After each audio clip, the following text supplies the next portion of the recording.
सुनने में तो ऐसा लगता है कि राहु के नक्षत्र में जन्मा हुआ व्यक्ति अपने आप में भी राहु जैसा ही होगा। झूठ बोल लेता होगा, आराम से दूसरों को चीट कर लेता होगा, उसके अंदर शायद कोई मॉरल कंपस नहीं होगा। हो सकता है कि खुद में ही राक्षसी जो कैपेबिलिटीज हैं वो बहुत ज्यादा हो। लेकिन जब आप स्वाति नक्षत्र में जन्मे हुए लोगों से मिलते हैं जिनका प्लानिटरी रूलर राहु है, तब आपको ऐसा महसूस ही नहीं होता।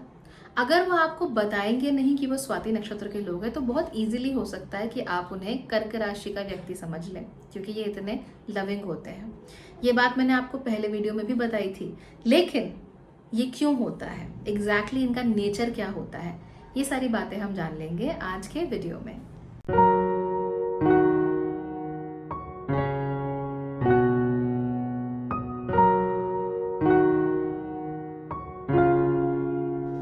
नमस्ते, भाग्यश्री होलिस्टिक एस्ट्रोलॉजी में आप लोगों का एक बार फिर से स्वागत है। यहाँ पर हम बात करते हैं पॉजिटिव, इंस्पायरिंग और होलिस्टिक एस्ट्रोलॉजी की, यानी कि एक ऐसा ज्योतिष जो कि आपके पॉजिटिव पॉइंट्स को मैक्सिमाइज कर सकता है और आपके नेगेटिव पॉइंट्स को मिनिमाइज करने में आपकी मदद भी कर सकता है। आज के वीडियो में हम ये जानेंगे कि स्वाति नक्षत्र में जन्मे हुए लोगों का कैरेक्टर क्या होता है, यानी एग्जैक्टली इनका नेचर, इनका बिहेवियर कैसा होता है। अगर आप स्वाति नक्षत्र के बारे में और जानना चाहते हैं तो इस वीडियो के पहले भाग को देख सकते हैं। वहां पर मैंने इस नक्षत्र के सिंबल्स और कैरेक्टरिस्टिक्स को बहुत डिटेल में डिस्कस किया है। लेकिन ये वीडियो शुरू करने से पहले मैं आप लोगों को बता दूं कि अगर अभी तक आप लोगों ने इस चैनल को लाइक और सब्सक्राइब नहीं किया है तो आप लोगों को ये जल्दी से कर लेना चाहिए और साथ ही साथ बेल नोटिफिकेशन भी जरूर ऑन करनी चाहिए, ताकि नए वीडियोस जो भी आ रहे हैं वो भी आपको जल्दी से जल्दी मिलते रहें। अगर आप लोग कंसल्टेशन लेना चाहते हैं तो मेरी वेबसाइट bhagyashree.org पर जाकर अपने लिए कंसल्टेशन इमीडिएटली बुक कर सकते हैं। स्वाति नक्षत्र में जन्मे हुए लोग जनरली बहुत स्वीट होते हैं और भगवान से डरने वाले लोग होते हैं, यानी कि इनके मन में हमेशा एक रिलीजियोसिटी रहती है। स्पिरिचुअल तो मैं बहुत ज़्यादा इन लोगों को नहीं कहूँगी, क्योंकि स्पिरिचुअलिटी की थोड़ी कमी इनके अंदर होती है। अगर ये स्पिरिचुअलिटी को समझते भी हैं तो योग और प्राणायाम के थ्रू ही समझते हैं, लेकिन जनरली ये लोग रिलीजियस होते हैं। रिलीजियोसिटी में भी इनके अंदर एक खास बात होती है कि कंसिस्टेंसी नहीं होती रिचुअल्स को लेकर। तो आप उम्मीद नहीं कर सकते ज़्यादातर स्वाति नक्षत्र में जन्मे हुए लोगों से कि ये एक ही रिचुअल को लंबे समय तक कॉन्टिन्यूअसली करते रहेंगे। दरअसल राहु और वायु इन दोनों के ही प्रभावों के कारण ये लोग किसी भी काम को बहुत लंबे समय तक, खासतौर पर जब वो काम रिपीटेडली होता रहता हो, उसे नहीं कर पाते हैं। मान लीजिए कि आज दिवाली है, इस बार दिवाली पे कुछ बड़ा कर दिया, कुछ धमाका कर दिया, वो ठीक है, लेकिन ये उम्मीद मत करिए कि हर दिवाली पे ये ऐसा ही करेंगे। एक एग्जाम्पल आप लोगों को देती हूँ। मान लीजिए आप किसी स्वाति नक्षत्र वाले व्यक्ति से मिले जो भीम की तरह पावरफुल है। ओके, पांडवों में जो भीम है उनकी तरह पावरफुल है, रेसलिंग में बहुत अच्छा है ये व्यक्ति और एब्सोल्यूट रॉ पावर आपको दिखा रहा है कि भाई इसके आगे तो कोई टिक ही नहीं सकता।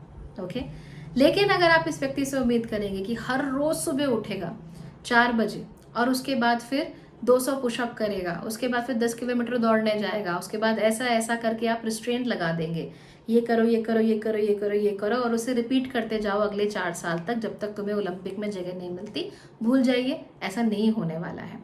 ऐसे लोगों के साथ अगर आपको डील करना है तो पहले समझना पड़ेगा कि इनकी जो रॉ पावर है वो वक्त आने पर ही बाहर निकलती है, जब इन्हें इंस्पिरेशन मिलती है उस रॉ पावर को यूज करने की। दूसरी चीज ये कि कंसिस्टेंसी इनका स्ट्रॉन्ग स्वीट बिल्कुल भी नहीं है, इसीलिए इनसे उम्मीद मत कीजिए कि कोई भी रिपीटेटिव टास्क जो है ये बार बार बार कॉन्टिन्यूसली करते रहेंगे। ये एक बार 2 बार मैक्सिमम 3 बार करेंगे, उसके बाद इनके बर्दाश्त के बाहर हो जाता है। इसीलिए नहीं क्योंकि फिजिकली ये पावरफुल नहीं होते या मेंटली ये पावरफुल नहीं होते, बल्कि इसलिए क्योंकि ये बोर हो जाते हैं, ऊब जाते हैं उसी तरह की चीज़ों से।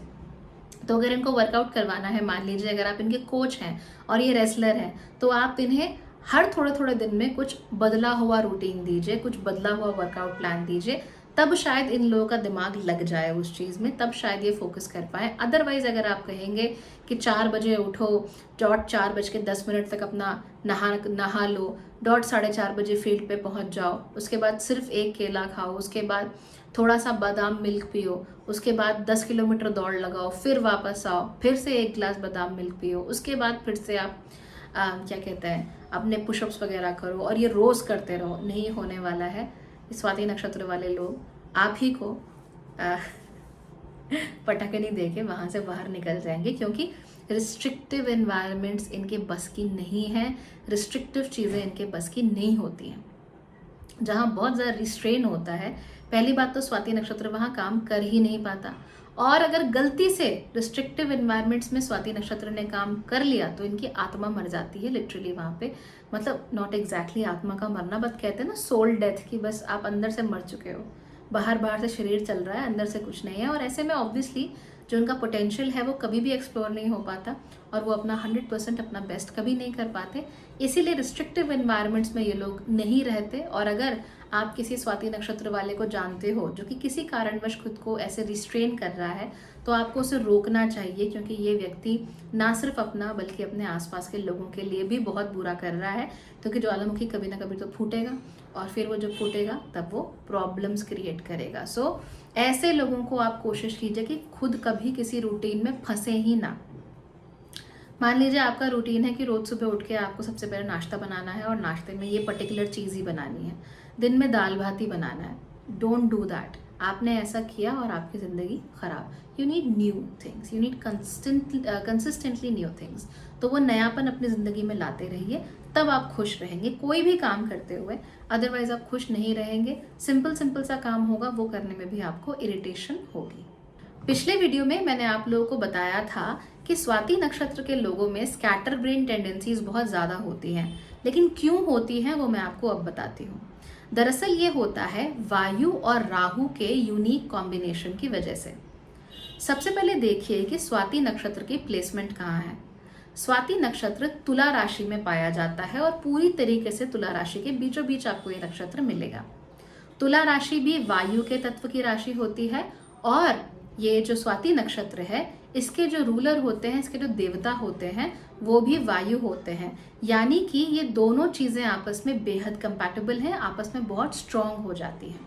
और राहु का नेचर क्या है? राहु भी एयरी है काफ़ी, और इसके साथ साथ ही हर चीज़ को it blows out of proportion. तो वो 3 को कभी 13 नहीं करता, वो 3 को 300 कर देता है। और यही वजह होती है कि जो लोग फिर स्वाति नक्षत्र में जन्मते हैं वो राहु की वजह से और ये डबल वायु का तत्व होने की वजह से उनके अंदर भी स्कैटर ब्रेन टेंडेंसीज और इनडिसाइसिवनेस काफ़ी ज़्यादा देखने को मिलती है। और ये जो इनडिसाइसिवनेस है या स्कैटर ब्रेन टेंडेंसी है वो जनरली उनकी लाइफ में कैसे परिलक्षित होती है वो देखिए। आप किसी स्वाति नक्षत्र वाले के साथ अगर 2 दिन भी बिताएंगे तो आपको उनके अंदर ये टेंडेंसीज नजर आ जाएंगी। सबसे पहले इनडिसाइसिवनेस एंड स्मॉल थिंग्स। छोटी छोटी चीज़ों में ये लोग डिसाइड नहीं कर पाते कि ये आखिर चाहते क्या हैं, और हो सके तो ये चाहते हैं कि कोई दूसरा इनके लिए डिसीजन ले ले।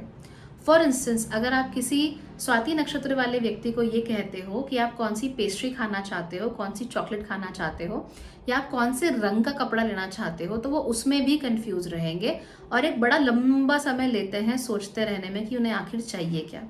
इस बीच अगर आप उन्हें कुछ ला के दे दो तो ठीक, अगर आप नहीं ला के दोगे तो अगर इन्हीं के ऊपर चीज़ें छोड़ दोगे तो फिर ये अपना पूरा टाइम लेते हैं सोचने में, विचारने में, प्रोज एंड कॉज वे इन करने में, और उसके बाद फाइनली कोई डिसीजन लेने में। तो ये चीज़ स्वाति नक्षत्र के अंदर काफ़ी ज़्यादा होती है और आप इसे इंस्टेंटली पकड़ लोगे इन लोगों के साथ आते ही।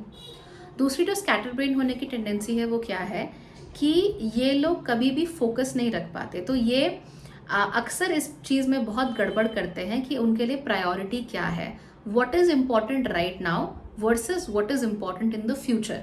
तो लॉन्ग टर्म में क्या करना है, शॉर्ट टर्म में क्या करना है, क्या चीज़ ज़रूरी है, क्या चीज़ ज़रूरी नहीं है, इसको लेकर इनके दिमाग में हमेशा एक अजीब सा कन्फ्यूजन चलता रहता है। ये जो कन्फ्यूजन होता है इसकी वजह से ये लोग कई दफ़ा अच्छा करते करते खराब कर बैठते हैं और अपना और दूसरों का भी नुकसान कर बैठते हैं, because they are unable to focus on things. In fact आपने नोट किया होगा कि आजकल शॉर्ट वीडियो कंटेंट बहुत ज़्यादा चल रहा है ना। 1 मिनट के वीडियोस पहले बड़े पॉपुलर हुए, लेकिन आजकल वीडियोस 5 सेकंड के, 6 सेकंड के होने लगे हैं। तो ये जो छोटा अटेंशन स्पैन है, ये स्वाति का छोटा अटेंशन स्पैन है। लेकिन स्वाति की टेंडेंसी देखिए कि इसको शॉर्ट्स देखने हैं, लेकिन 5 मिनट से ज़्यादा ये शॉर्ट्स भी नहीं देख सकते क्योंकि ये वहाँ से भी बोर हो जाते हैं। तो ये स्वाति की टेंडेंसी है, they get bored very easily, they can get bored of literally anything. और कई बारी इनके लिए अगर अच्छी चीज़ें हो भी रही हों तो भी अपनी स्कैटर ब्रेन टेंडेंसी की वजह से उस चीज़ को वो ढंग से एक्सेप्ट ही नहीं कर पाते until it is gone or it is too late। Finally scatter brain tendencies को आप कहाँ देखेंगे कि ये लोग कर कुछ रहे होते हैं, सोच कुछ रहे होते हैं। यानी ध्यान लगा हुआ है घर का बजट बनाने में और क्या कहते हैं, काम जो आप कर रहे हो वो है खाना पकाना। तो खाना पकाते पकाते, पूरियाँ तलते तलते घर के बजट के बारे में आप सोच रहे हो कि क्या होगा, कैसे होगा, और बस यही करते करते आपने अपनी उंगलियां जला ली। तो यही स्कैटर ब्रेन टेंडेंसीज आपको देखने को मिलेंगी। बहुत बार स्वाति नक्षत्र के लोगों में नींद की बड़ी प्रॉब्लम होती है, लेकिन नींद की प्रॉब्लम में भी इनके साथ बड़ा स्पेसिफिक कुछ होता है। वो ये कि ये सोते तो बड़े अच्छे से हैं, लेकिन इनको ऐसा लगता है कि ये सोए नहीं। This is very common in Swati nakshatra. It is like misconception that they were not sleeping. तो सोने के बावजूद भी, वेल रेस्टेड होने के बावजूद भी इनको ऐसा लगता है, इन्हें भ्रम रहता है कि ये नहीं सोए हैं। और जब राहु हाइपर एक्टिव होने लगे तो ऐसे भ्रम इनको जिंदगी में ज़्यादा होने लगते हैं, थोड़ी एंजाइटी इनके अंदर बढ़ जाती है, और ये जो नींद की समस्या है ये भी इन लोगों के अंदर थोड़ी बढ़ जाती है। ऐसे में ऑयल मसाजेस इनके लिए अच्छे रहते हैं, लेकिन जैसा कि मैंने पिछले वीडियो में बताया, जौ का आटा या किसी भी प्रकार से जौ को अपनी डाइट में शामिल करना इन लोगों के लिए अच्छा रहता है। नाउ ये जो उनकी डायरेक्ट फोकस की कमी होती है, डायरेक्ट एकेडमिक फोकस की कमी होती है, ये हमेशा खराब नहीं होती। तो अगर आप किसी स्वाति नक्षत्र का, मान लीजिए आपका बच्चा है और वो टॉपर नहीं है, 90% 95% वाला नहीं है, हर वक्त अपना होमवर्क टॉप पे रखने वाला नहीं है, तो फिर आपको इतना भी लोड लेने की ज़रूरत नहीं है। दरअसल कई बार ये जो उनकी स्कैटर ब्रेन टेंडेंसीज होती है और ये जो स्पाइरल सी थिंकिंग होती है, इनकी लीनियर थिंकिंग नहीं होती, इसकी वजह से ये लोग ट्रैवलर्स, फिलोसोफर्स बहुत अच्छे बन जाते हैं, मार्केटर्स बहुत अच्छे बनते हैं। इनफैक्ट कई दफ़ा तो पॉलिटिशियंस या पॉलिटिशियंस के जो सपोर्टर्स होते हैं, बिल्कुल टॉप के राइट हैंड मैन, वो बड़े अच्छे बन जाते हैं। Because they just know things, they just understand things from a point of view जो कि नॉर्मल लिनियर थिंकिंग वाले लोग नहीं समझ पाते।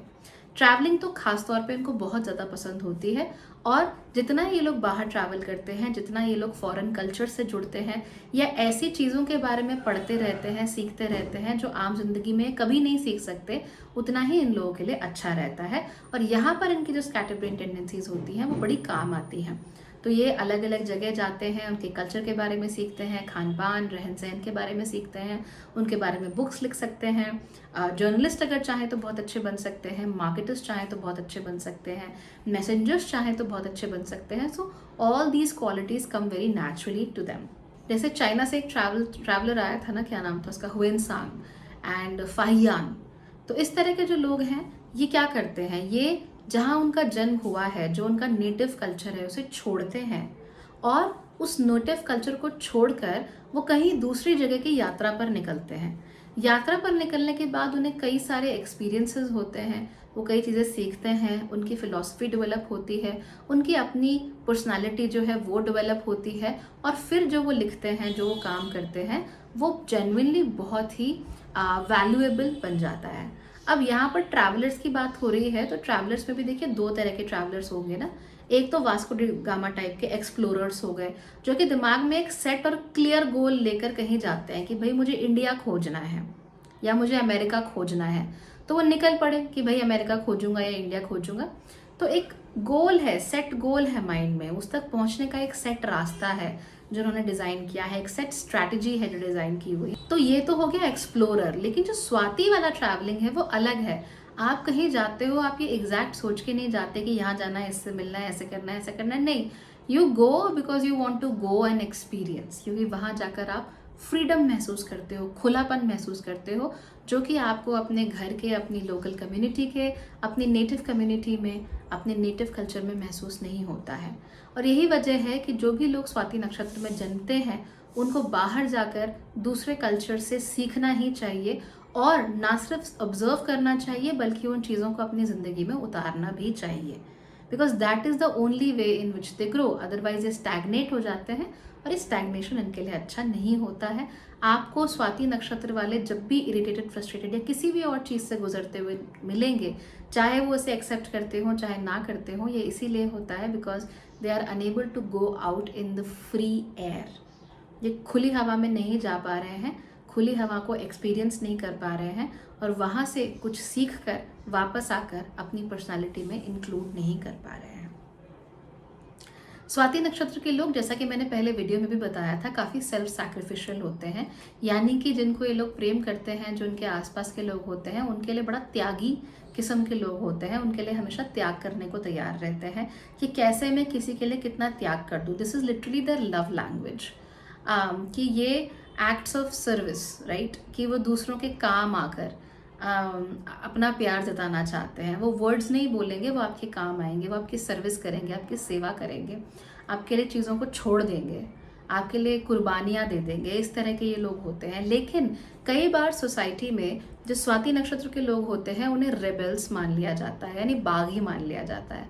अब बागी मानने की टेंडेंसी क्या होती है बताती हूँ। इतने स्वीट सॉफ्ट नेचर्ड लोग हैं लेकिन फिर भी इन्हें रिबेलियस मानते हैं। रिबेल्स को तो क्या सोचते हो आप बागी समझ के, कि किसी की सुनता नहीं है, उज्जड़ किस्म का व्यक्ति है, बड़ों को अपमान करता है, छोटों से मतलब नहीं रखता, जो जी में आता है वो करता है। नहीं, this is not what Swati नक्षत्र है। स्वाति नक्षत्र इसका एग्जैक्ट ऑपोजिट है। लेकिन जो लेबल लगता है वो बागी का लेबल लगता है। वो क्यों लगता है? देखिए, राहु है, जहाँ भी राहु होगा उसका फॉरेन चीज़ों से अटैचमेंट होगा। जो नई चीज़ें हैं, टेक्नोलॉजिकल प्रोग्रेस है, उससे उसका अटैचमेंट होगा। और क्योंकि वायु है, वायु ट्रैवल भी बहुत करवाती है स्वाति नक्षत्र को, इसीलिए वो बाहर की जगहों पर जाता है, उसका दिमाग खुलता है, वो अपने कुएं से बाहर निकल कर उसे पता लगता है कि बड़ी बड़ी नदियाँ और समंदर भी हैं, तो उनसे सीख कर वो व्यक्ति वापस लौटता है। तो नेचुरल सी बात है कि जो बहुत ऑर्थोडॉक्स थिंकिंग है, जो बहुत रूढ़िवादी थिंकिंग है, उसके साथ स्वाति नक्षत्र का मेल मिलाप हो नहीं पाता। तो यूं तो स्वाति नक्षत्र सामने से तलवार लेके किसी रूढ़ी से लड़ते नहीं हैं, लेकिन वो अपनी ज़िंदगी में कुछ ऐसा करते हैं जिसकी वजह से वो बेड़ियाँ जो हैं या जो रूढ़ियाँ हैं वो स्वतः ही टूट जाती हैं। फॉर इंस्टेंस मान लीजिए कि एक ऐसा गांव है जहाँ पर सब लोग धोती पहनते हैं, एवरीबडी वेयर्स धोती, लेकिन ये एक व्यक्ति है स्वाति नक्षत्र का जो कि शहर होकर आया और वहाँ से वापस आकर उसने पैंट्स पहनना शुरू कर दिया।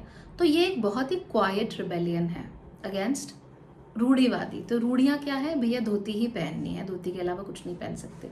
लेकिन ये व्यक्ति बाहर जाता है और पैंट पहनना शुरू कर देता है, एकदम साहबों की तरह, शहर के साहबों की तरह। तो ये क्या है? ये भी एक रिबेलियन ही तो है, ऑर्थोडॉक्स उसके जो नीतियाँ हैं उनके खिलाफ। या फिर वो व्यक्ति कहता है कि नहीं, मैं माँ बाप की मर्जी से शादी नहीं करूँगा, मैं अपनी मर्जी से शादी करूँगा, जो मुझे पसंद आएगी उससे शादी करूँगा। वो ऐसे करता है। उसके बाद जो बच्चे होते हैं, बच्चों को पढ़ने के लिए विदेश भेज देता है, क्योंकि उसे लगता है कि बच्चों को वहाँ पर यूनिक किस्म की, नए किस्म की, टेक्नोलॉजिकली एडवांस्ड किस्म की शिक्षा मिलेगी, तो वो बच्चों को वहाँ भेज देता है। तो ये तरह का एक रिबेलियन इसे आप कह सकते हो। ये परिवार के अंदर भी होता है, ये ऑफिस के अंदर भी होता है, ये कम्युनिटीज़ के अंदर भी होता है, ये ख़ानदानों के अंदर भी होता है बड़े बड़े। तो आपको इस तरह का रिबेलियन इन लोगों के अंदर देखने को बहुत आसानी से मिल जाएगा। कोई ना कोई रूढ़ी ज़रूर होगी जो उन्होंने अपने हाथों से तोड़ी होगी, लेकिन जनरली अगर आप इन्हें देखेंगे तो आपको लगेगा कि इनको तो जो कहा जाता है ये वही करते हैं, इसके अलावा कुछ नहीं करते। बट जैसा कि मैंने आपको पहले वीडियो में भी समझाया था और दूसरे में भी समझा रही हूँ कि रोज़मर्रा की ज़िंदगी में ये कोई बड़े डिसीजंस लेते नहीं है, लेकिन जब डिसीजन लेते हैं तो वो बड़े ही ख़तरनाक डिसीजंस होते हैं। They are very strong decisions, right. यानी शुरू से माँ बाप की बात मानते आ रहे हैं, आते हैं, जो कहते हैं वही किया, जैसे कपड़े बोले वही पहने। लेकिन जहाँ शादी का मामला है वहाँ पे अड़ गए और कहा कि नहीं, मुझे ऐसी ही लड़की से शादी करनी है और मैं वैसी लड़की जब तक ढूंढूंगा नहीं तब तक शादी करूँगा ही नहीं, और वहाँ पे अड़ गए। This is what Swati is all about. अच्छा, आपको मालूम है कि स्वाति नक्षत्र में जो जन्मे हुए लोग होते हैं वो योग और प्राणायाम खासतौर पे बहुत अच्छे से करते हैं। क्या आप इसकी वजह जानते हैं? अगर जानते हैं तो मुझे कमेंट्स में ज़रूर बताइएगा। स्वाति नक्षत्र में जन्मी हुई महिलाएं बहुत स्ट्रेट फॉरवर्ड होती है, इन्हें घुमा फिरा कर बात करनी आती ही नहीं है। जो भी बोलेंगी सामने से बोलेंगी, और अगर ये घुमाने फिराने की कोशिश करती भी हैं तो बहुत फेक लगती हैं और फिर लोग इनके थोड़े अगेंस्ट हो जाते हैं। इसलिए जब भी बोलिए ऑनेस्टली अपनी बात दुनिया के सामने रखिए। ये महिलाएं पढ़ाकू बहुत ज़्यादा नहीं होती, किताबी कीड़ा इन्हें नहीं कह सकते, लेकिन ये इंटरेस्टिंग चीज़ें, एंटरटेनिंग चीज़ें पढ़ना बड़ा पसंद करती हैं। तो they like to keep themselves entertained. खासतौर पे जब एंटरटेनमेंट किसी फॉरेन कल्चर से रिलेटेड होता है तो इन्हें और ज़्यादा मज़ा आता है। तो भारत में रह रही है, मान लीजिए, उनको बड़ा मन है ये जानने का कि लेट्स से यूरोप में लोग कैसे रहते हैं या मॉरिशस में लोग कैसे रहते हैं, क्या कल्चर है वहाँ का, इनको इन चीज़ों में बड़ा इंटरेस्ट रहता है। So they are like that. So won't say कि पढ़ाकू हैं, बट फॉरेन कल्चर्स के बारे में, फॉरेन चीज़ों के बारे में जानने में बड़ा इंटरेस्ट रहता है इन्हें। जो पुरुष होते हैं स्वाति नक्षत्र में जन्मे हुए, ये लोग भी कमोबेश ऐसे ही होते हैं, लेकिन इनका नेचर थोड़ा ज़्यादा सीरियस होता है और इनके अंदर फिलॉसफी को लेकर कुछ ज़्यादा ही टेंडेंसी होती है। इसीलिए आपको जो स्वाति नक्षत्र के पुरुष मिलेंगे वो अक्सर आपको बहुत ज़्यादा डीप थिंकर्स मिलते हैं। जीवन में ये ऐसे ऐसे सवाल खड़े खड़े कर देंगे सबके सामने जिसका जवाब किसी के पास भी नहीं होगा, और फिर वो अपनी ज़िंदगी उन सवालों के जवाब ढूंढने में बिता देंगे। ये भी लोग काफ़ी स्ट्रेट फॉरवर्ड होते हैं, लेकिन कई बार ये अपनी फीमेल काउंटर पार्ट से थोड़े से ज़्यादा टॉपिक को डिविएट करने वाले होते हैं। यानी कि मान लीजिए आपने अपनी बहन से पूछा कि मैं कैसी लग रही हूँ, मेरा वेट तो नहीं बढ़ गया, और आपकी बहन स्वाति नक्षत्र की है तो वो साफ साफ बोल देगी कि हाँ वेट बढ़ गया है, ये ड्रेस मत पहनो, कुछ और पहन लो।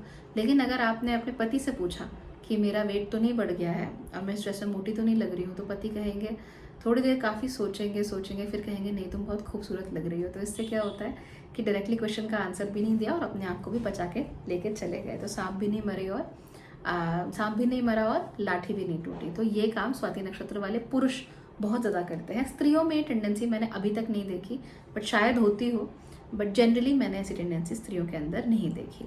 ओवरऑल अगर कहा जाए तो ये अच्छे लोग हैं। स्वाति नक्षत्र का कोई व्यक्ति अगर आपके जीवन में है तो आपके लिए अच्छा होता है।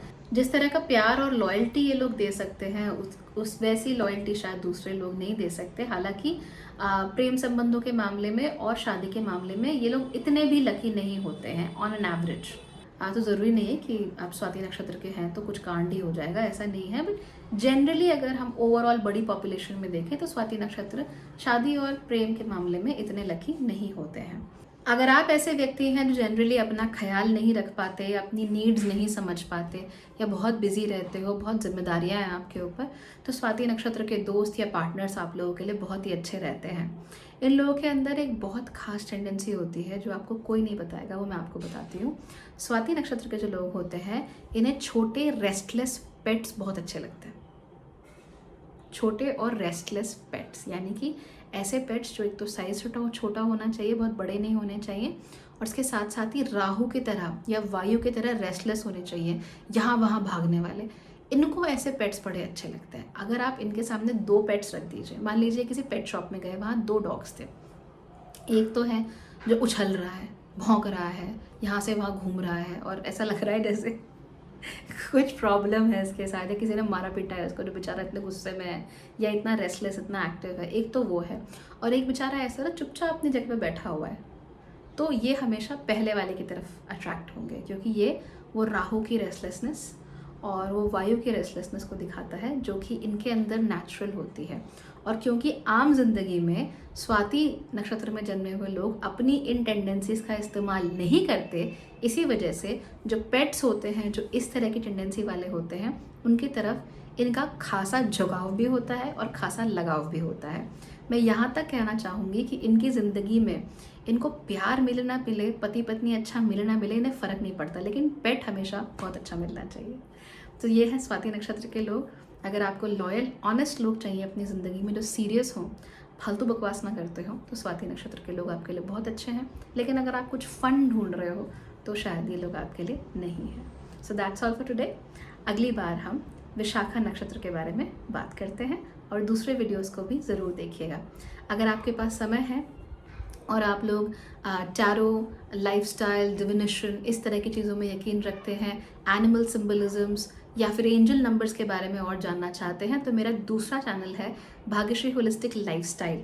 आप उसको भी फॉलो कर सकते हैं। उस चैनल में भी आपको बहुत सारा अच्छा कंटेंट सिंपल भाषा में जानने को मिलेगा।